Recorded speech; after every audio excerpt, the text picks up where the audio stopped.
Baik, bismillahirrahmanirrahim. Assalamualaikum warahmatullahi wabarakatuh. Perkenalkan, nama saya Faisal. Saya dengan NIM 200210501035, Fakultas Teknik, jurusan Teknik Komputer Plastik Komsya angkatan tahun 2020, dan pada mata kuliah Sistem Operasi.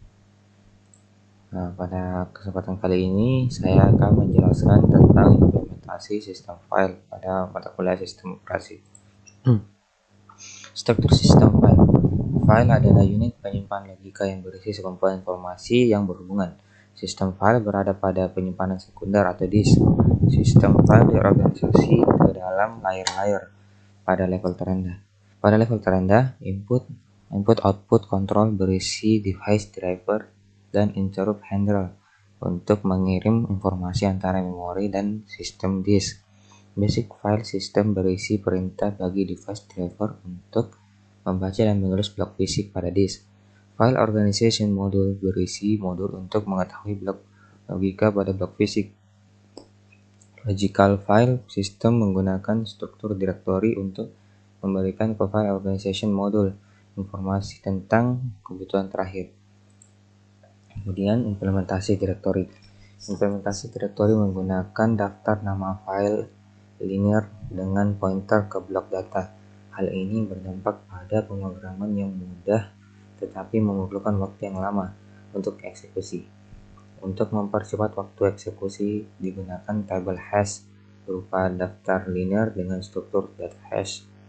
Dengan struktur data hash akan mengurangi waktu pencarian direktori, tetapi struktur hash mempunyai risiko bertabrakan apabila terjadi situasi di mana dua nama file hash yang berbeda berada pada lokasi yang sama. Struktur hash berperan tetap. Dan metode alokasi yaitu alokasi berurutan. Metode alokasi berhubungan dengan bagaimana blok-blok pada disk dialokasikan untuk file. Terdapat beberapa metode alokasi antara lain alokasi berurutan atau contiguous allocation. Kemudian alokasi berhubungan linked allocation dan alokasi berindeks atau indexed allocation. Pada alokasi berurutan, setiap file menempati sekumpulan blok yang berurutan pada disk. Model ini sangat sederhana karena hanya membutuhkan lokasi awal atau blok start dan panjang atau jumlah blok. Akses pada blok disk dilakukan secara random dan memakan banyak ruang atau permasalahan dynamic storage allocation. File yang disimpan secara berurutan tidak dapat berkembang. Kemudian masih di metode alokasi yaitu alokasi berhubungan. Pada alokasi berhubungan, setiap file adalah sekumpulan linked list dari blok-blok terpisah pada disk. Pada setiap blok terdapat satu pointer yang menunjuk ke blok lain. Alokasi berhubungan mempunyai bentuk yang sederhana, hanya memerlukan alamat awal. Sistem manajemen ruang bebas pada alokasi berhubungan tidak memakan banyak ruang. Model ini tidak menggunakan random access.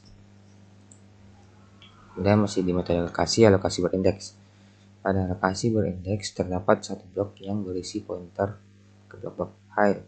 Alokasi berindeks berupa bentuk logika. Pada alokasi berindeks memerlukan tabel indeks yang membawa pointer ke blok-blok file lain. Akses dilakukan secara random.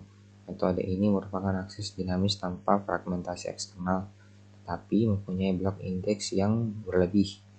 Pemetaan dari logika ke fisik dalam file berukuran maksimum 256 kW dengan berukuran blok 512 word. Hanya memerlukan satu blok untuk tabel indeks. Kemudian kita masuk ke manajemen ruang bebas. Daftar ruang bebas biasanya diimplementasikan sebagai bitmap atau bit vektor. Setiap blok direpresentasikan dengan satu bit. Jika blok bebas, maka bit bernilai 1. Sebaliknya, jika blok dialokasikan, bit bernilai 0. Dengan menggunakan vektor bit, mudah untuk mendapatkan file yang berurutan. Pengembangan dari vektor bit adalah dengan menggunakan linked list atau free list. Akan tetapi, model ini tidak mendapatkan ruang berurutan dengan mudah, meskipun tidak memakan tempat. Modifikasi berikutnya melakukan pengelompokan blok yang bebas agar lebih mudah untuk mendapatkan ruang yang berurutan. Kemudian di efisiensi dan performa. Efisiensi penggunaan ruang disk bergantung pada alokasi disk dan algoritma direktori serta tipe data disimpan pada entry direktori dari file. Untuk meningkatkan performansi penggunaan ruang disk, digunakan disk cache yang digunakan pada bagian terpisah dari main directory untuk penggunaan blok yang sering. Selain itu juga menggunakan teknik untuk optimasi akses berurutan yang disebut free behind dan read ahead. Untuk meningkatkan performansi PC juga dapat menggunakan bagian tertentu dari memori sebagai virtual disk atau RAM disk. Kemudian masuk ke recovery. Untuk memperbaiki sistem file dilakukan dengan memeriksa konsistensi dengan cara membandingkan data pada struktur direktori dengan blok data pada disk dan mencoba memperbaiki inkonsistensi. Selain itu juga dapat menggunakan program sistem untuk backup data dari disk ke penyimpanan lain seperti floppy disk, magnetic tape. Perbaikan akan recover menghilangkan file atau disk dengan restoring data dari backup.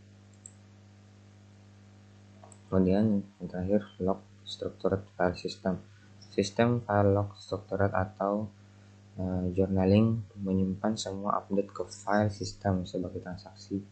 Semua transaksi ditulis ke log.